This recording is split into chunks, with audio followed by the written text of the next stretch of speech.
Head injury আছে।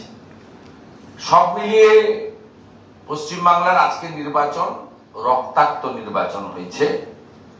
আমরা প্রাথমিকভাবে দলের কেন্দ্রীয় নেতৃত্ব এবং প্রার্থীদের সঙ্গে আলোচনা করে আমরা আজকে রাত্রি 12টার মধ্যেই মেল মারফত ইলেকশন কমিশন তাদেরকে আমরা দাবি করব ডায়মন্ড হারবার লোকসভার ফলতা বিধানসভা কেন্দ্রের 260টি বুথের মধ্যে 230টা বুথে পুনর্নির্বাচন করা হোক। এর বাইরেও ডায়মন্ড হারবার বিধানসভা সহ বজবজ মহেশতলা বিচ্ছিন্নভাবে আরো শতাধিক বুথে আমরা ওই লোকসভা কেন্দ্রে ওই বুথগুলোতে পুনর্নির্বাচন দাবি করব এবং আগামীকাল স্কুটিনিতে এই বুথগুলোর ওয়েবকাস্টিং ভিডিও যাতে সম্পূর্ণভাবে সব দলের প্রার্থী এজেন্টের উপস্থিতিতে দেখা হয়, সিম্বলিক 2-4টে নয়, তার জন্য আজকেই আমরা দাবি প্লেস করব, এই সিদ্ধান্ত আমরা নিয়েছি। এর বাইরেও জয়নগর লোকসভা কেন্দ্রে আমাদের ক্যানিং পূর্বের অল্প কিছু বুথ আছে, আর যাদবপুর লোকসভা কেন্দ্রের ভাঙড় 1 নম্বর ব্লকের একটি গ্রাম পঞ্চায়েতের বেশ কয়েকটি বুথ আছে। এইভাবে আমরা বেশ কিছু বুথে আমরা পুনর্নির্বাচন দাবি করব। তারপরেও আমরা এটুকু বলতে পারি, যেভাবে এত কিছুর পরেও প্রায় 80% কাছাকাছি, কোথাও 75, কোথাও 74, কোথাও 76, 80 নিচে হবে, ইন বিটুইন 72 থেকে 80-র মধ্যে হবে। আমি অ্যাকচুয়াল ফিগারটা এখনো পাইনি, আপনারাও পাবেন, আমরাও পেয়ে যাব। তা আমরা মনে করি যে ডায়মন্ড হারবারের এই পোর্শনটা ছাড়া মানুষ নিজের ভোট নিজে দিতে পেরেছে। কোথাও কোথাও এজেন্টদেরকে সকালবেলা শুধু বিজেপি নয়, অন্য দলের এজেন্টদেরও, বিরোধী দলের কোথাও কোথাও বের করে দেওয়ার ফলে তৃণমূল কংগ্রেসের গুন্ডারা এই ভোটটা পুরো পুলিশের সঙ্গে হয়েছে। তৃণমূলের রোল খুব একটা এই ভোটে নেই। পুলিশের সাহায্যে তারা কোথাও কোথাও অ্যাবসেন্ট এবং মৃত ভোটার 20টা, 30টা, 50টা করে করেছে। বিকালে টালিগঞ্জের বেশ কিছু বুথে বিজেপি বা অন্য বিরোধী দলের এজেন্ট না থাকার সুযোগ নিয়ে ভোট দিয়েছে। তবে মোরাললেস ডায়মন্ড হারবার এবং ফলতার গ্রামীণ এলাকা ছাড়া, শহর এলাকার একটা অংশ ছাড়া, আর দমদমের কিছু পার্টিকুলার বললাম অল্প জায়গা ছাড়া, বাকি জায়গাতে আমরা প্রত্যেককেই জিজ্ঞেস করেছি অভিযোগকারীকে যে আপনি আপনার পরিবার, আপনার পরিচিত জনরা ভোট দিতে পেরেছেন কিনা। তা ম্যাক্সিমাম মানুষই বলেছেন যে আমরা অনেকদিন পরে এবারে ভোট দিতে পেরেছি। তাই আমাদের পরিষ্কারভাবে বক্তব্য যে ইলেকশন কমিশন গাইডলাইন এসওপি বানিয়েছিলেন গোটা ভারতবর্ষের জন্য, পশ্চিমবঙ্গের জন্য ভবিষ্যতে আলাদা এসওপি না বানালে এখানে কখনোই সংখ্যায় পর্যাপ্ত পরিমাণ কেন্দ্রীয় বাহিনী দেন আর মিলিটারি দেন। পশ্চিমবঙ্গের ক্ষেত্রে আলাদা করে ভারতবর্ষের সংবিধান প্রদত্ত ক্ষমতা অনুযায়ী যে body, independent body, election commission কখনোই এখানে রক্তপাতহীন, মৃত্যুহীন, ত্রুটিমুক্ত, অবাধ, গণতান্ত্রিক, বহুদলীয় প্রার্থীদের অংশগ্রহণে নির্বাচন পশ্চিমবাংলায় কখনোই 100% ত্রুটিমুক্ত হবে না।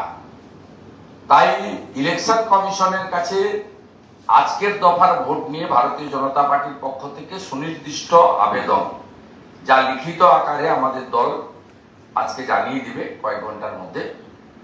সেটা 1 নম্বর আবেদন, যে সমস্ত বুথ কেন্দ্রে বিভিন্ন রাজনৈতিক দল বা নির্দল প্রত্যাশীদের পোলিং এজেন্ট ঢুকেছিল, ভোটের সিলিং এর সময় তারা ছিল না বা তাদেরকে সকালবেলা বের করে দেওয়া হয়েছে, সেই বুথের ক্ষেত্রে ইলেকশন কমিশনকে ব্যবস্থা নিতে হবে। 2, আমি সকালবেলায় 10:30টার সময় এক্স হ্যান্ডেলে গিয়েছিলাম। ডায়মন্ড হারবারের 131টা সহ প্রায় 700-800 বুথে ক্যামেরা অফলাইন ছিল। ইলেকশন কমিশন অফ ইন্ডিয়া পশ্চিমবঙ্গের পঞ্চায়েত এবং বিগত ভোটগুলোর অভিজ্ঞতার ভিত্তিতে ওয়েবকাস্টিং ক্যামেরা তারা ম্যান্ডেটারি করেছিলেন। যদি ইভিএম খারাপ থাকে তার জন্য 1 ঘন্টা 2 ঘন্টা দেরি হয়ে ইভিএম বদল না হওয়া পর্যন্ত হয়, তাহলে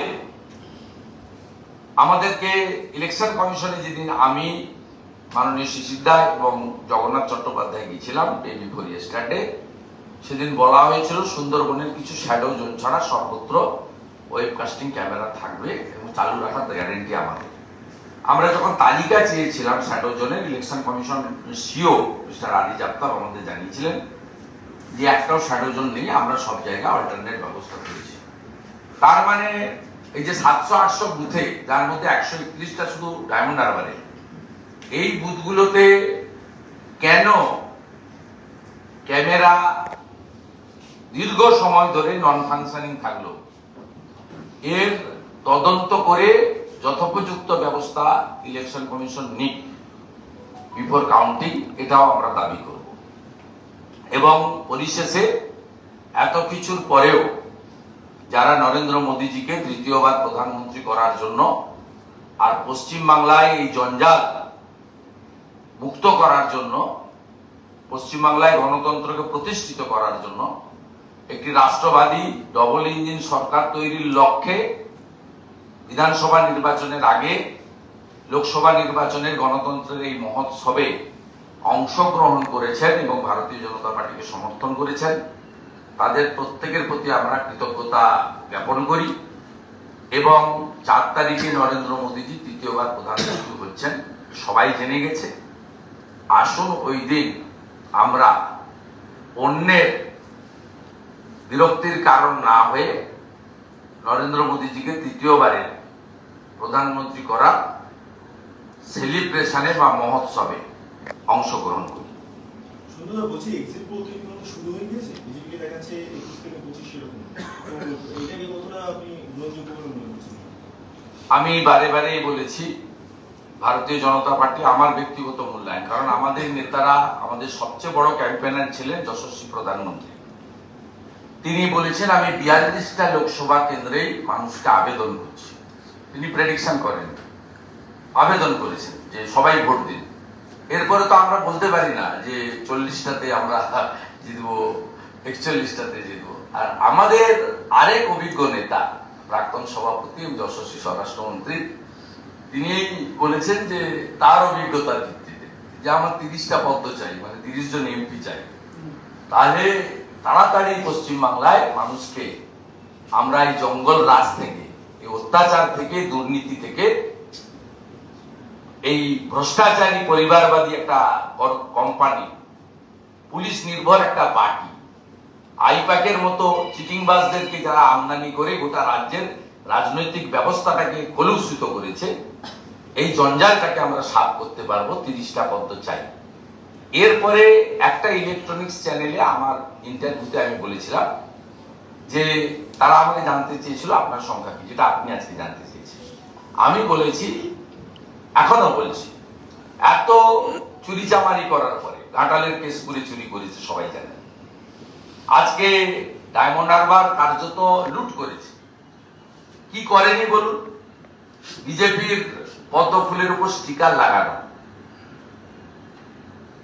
সেন্ট ঢালা, দাঁড়িয়ে থেকে ভোট দেওয়া এবং পোলিং পার্টি থেকে পুলিশ সমস্ত সেটিং কম্প্রোমাইজ করে করা, ফলতাতে সব ক্যামেরা উল্টো দিকে ঘোরানো ছিল। আমরা স্কুটিনিতে কেন চাইছি ক্যামেরা দেখানোর জন্য? ক্যামেরাগুলোতে কিছু আসবে না, উল্টো দিকে ঘোরানো থাকবে ফলতার ক্যামেরা। 260টা বুথের মধ্যে 230টা কোনো ক্যামেরায় উল্টো দিকে দেখবে, জানলা দেখা যাবে, দরজা দেখা যাবে, মানুষ দেখা যাবে। হ্যাঁ, তো গাম সবকিছু করেছে। তারপরেও আমি বলি, সেদিনও যা বলেছিলাম একটা ইলেকট্রনিক্স চ্যানেলকে বহুল প্রচারিত, আজকেও বলি যে আমরা তৃণমূল কংগ্রেসের থেকে আসন সংখ্যার নিরিখে বেশি থাকি। এটা আমার ব্যক্তিগত অবজারভেশন। শুভেন্দুদা, আপনি একটা মারাত্মক অভিযোগ করলেন আপনারা মারাত্মক অভিযোগ করবেন দমদম ডায়মন্ড হারবার লোকসভা কেন্দ্রে যেখানে হিন্দুরা সংখ্যায় কম, সেখানে 1 লক্ষ হিন্দু ভোটারকে বেরোতে দেয়নি, আটকে দেওয়া হয়েছে। ছিল কেন্দ্রীয় বাহিনী। নির্বাচন কমিশন বলেছিল fair and free and fair election হবে। তাহলে যদি ভোটারদের ভোট দিতে বাধা দেয় তাহলে কিভাবে ভোটটা হবে? মানে আর কি দরকার যে ভোট দিতে গেলে? না, ইলেকশন কমিশন ওটা ভারতবর্ষের নিরিখে এসওপি করেছিল। তারা এমএইচএ কে অনুরোধ করেছিল পর্যাপ্ত পরিমাণ বাহিনী দিতে। এমএইচএ অন্যান্য রাজ্যে ভোট শেষ হয়ে যাওয়ার কারণে বা যেহেতু গত পঞ্চায়েত ভোটে 820 কোম্পানি বাহিনী দিতে হয়েছিল হাইকোর্টের নির্দেশে, তারা ইলেকশন কমিশনকে সম্পূর্ণ সহযোগিতা করেছে। কিন্তু আপনার এক্ষেত্রে বুঝতে হবে যে কিউআরটি গুলোতে এলিয়া চিনিয়ে দেওয়ার জন্য অফিসারটা এএসআই বা এসআই ছিল পশ্চিমবঙ্গ সরকারের। আমি এএসআই বা এসআই বিরুদ্ধে আমার কোনো রাগ নেই, কিন্তু তার যে কন্ট্রোলিং অথরিটি উপরের বসেরা, তারা তাকে যা বলবে তাই করতে হবে। নইলে কালিম্পংয়ের যে ছেলেটি আছে তাকে পুরুলিয়ার কোনো গ্রামে পাঠানো হবে, সুন্দরবনের কোনো গ্রামে থাকা পুলিশের ডিউটি করা সাধারণ কনস্টেবল তাকে এক রাত্রে জমগা বা কালচিনিতে পাঠিয়ে দেওয়া হবে। দুটো প্রকৃষ্ট উদাহরণের ক্ষেত্রে আমি বলি, 2022 সালে পৌরসভা ভোটে ইভিএম যে ভিভিপ্যাট ছিল না, সব মেশিন বদলানো হয়েছিল। সেই ভোটে তাহেরপুরে ছোট্ট একটা মিউনিসিপ্যালিটিতে লেফট ফ্রন্ট জিতে গেছিল। পরের দিন সকাল 7টাতেই ওসিকে ক্লোজ করে দেওয়া হয়, ট্রান্সফার করা হয়। সাগরদিঘি বাই ইলেকশনে টিএমসি হেরে গেছিল বলে রাতারাতি এসপি কে এনে ব্যাটালিয়নে বসিয়ে দেওয়া হয়। এই যে ছোট্ট ছোট্ট বিষয়গুলো আছে, এর ফলে কিউআরটি যেখানে পৌঁছাতে 15 মিনিট সময় লাগে, তাকে মমতা পুলিশ, আমি পশ্চিমবঙ্গ পুলিশ বলি না, মমতা পুলিশ, তারা তাকে ঘুরিয়ে ফিরিয়ে নিয়ে গেছে 50 মিনিট পরে, এবং ফোন করে দেওয়া হয়েছে যে তোমরা যা করছো শেষ করো, না সরে যাও, কিউআরটি যাবে। আপনি টিভিতে দেখেছেন অভিজিৎ দাস, নিকনেম ববি, ভারতীয় জনতা পার্টির প্রার্থী, ভূমিপুত্র, তাকে 4 ঘন্টা লেগেছে সরাতে। একই দৃশ্য 6 পেজে আপনারা দেখেছেন। ডাক্তারের চাকরি ছেড়ে একটি ট্রাইবাল আদিবাসী যুবক ডাক্তার প্রণব টুডু, তাকে গড়বেতার খড়কুসমাতে তৃণমূলের গুন্ডারা, ওখানেও শাহজাহানের বংশধররা আছে, তারা যেভাবে মেরেছে আপনারাই দেখিয়েছেন। আপনারা দেখেছেন 2.5 ঘন্টা ধরে হিরণ চট্টোপাধ্যায়কে কিভাবে কেশপুরে আটকানো হয়েছে, এবং সিএপিএফ প্রম্পট রেসপন্স করেছে, পৌঁছানোর চেষ্টা করেছে, তাকে মিসগাইডেড করেছে স্টেট পুলিশ। আর ইন্ডিপেন্ডেন্টলি সিএপিএফ কে কাজ করার অধিকার ইসিআই দেয়নি।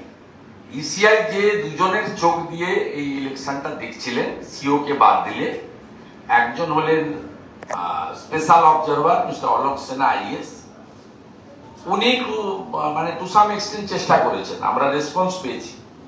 আরেকজন police observer mister Anil Sharma, senior IPS, ওনার রোল স্যাটিসফ্যাক্টরি ছিল না। আমি বাইরের অফিসার, এর আগেও ভোট করে গেছেন, উইথ ডিউ রিগার্ডস। আমি ওনাকে টেলিফোন করেও বলেছি 7-8 দিন আগে, আপনার রোল, আপনি পুলিশের ইলেকশন কমিশনের কাছ থেকে মেডেলও পেয়েছেন, এর আগে অনেক ভোট করেছেন, এবারে আপনার রোল নট স্যাটিসফ্যাক্টরি। অনেকগুলো ঘটনায় এনআইএ টিম ভূপতিনগরে আক্রান্ত হওয়ার পরে আপনি কোনো অ্যাকশন নেন, তারপরে ছেড়ে দেন। আমার ওখানে সিআই ছাড়া রেড করেছি, আমি কোর্টে গিয়ে প্রোটেকশন নিয়েছি বা কোর্ট ইন্টারফেয়ার করেছে, সেক্ষেত্রে কিন্তু ইলেকশন কমিশনের উচিত ছিল